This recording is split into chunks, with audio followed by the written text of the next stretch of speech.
Қалайсыздар достар? Мен осы видеомда сіздерге Pinduoduo арқылы заказ берем.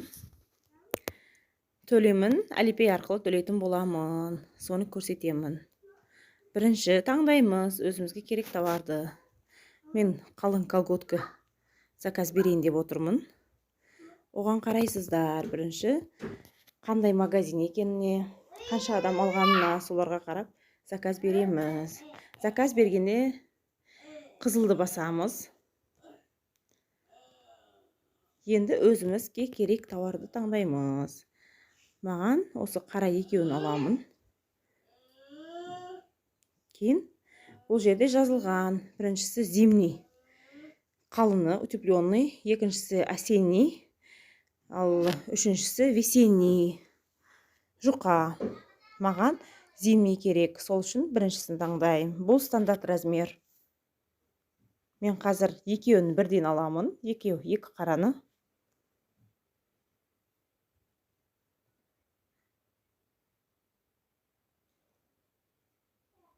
Соған қарай таңдаймын. Енді екі қараны таңдадым.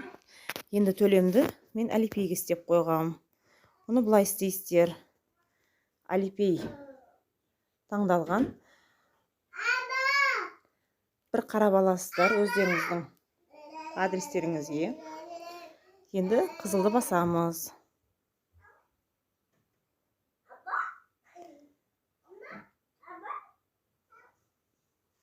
Бұл төлем жасалды. Автоматически жасалады сөйтіп.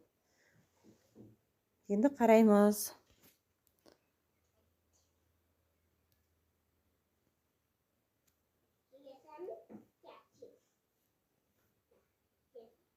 Не, уже жіберілді. Көреміз. Бұны енді Alipay'ге кіріп көреміз. Ақша алынды ма, алынбады ма? Сөйтіп көрсеңіздер болады.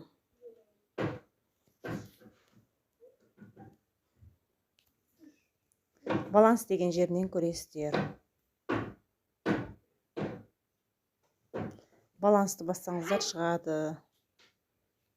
Алыныпты. Минус болып саналады. Плюстары сіз ақша салсаңыз плюс болады. 17.91. Ешқандай комиссиясыз алынады. Ешқандай пайыз комиссия 2 юань төлемейсіздер. Қанша болса сонша төлейсіздер. Назарларыңызға рахмет. Видео ұнаған болса лайк басып, подписка жасап қойыңыздар.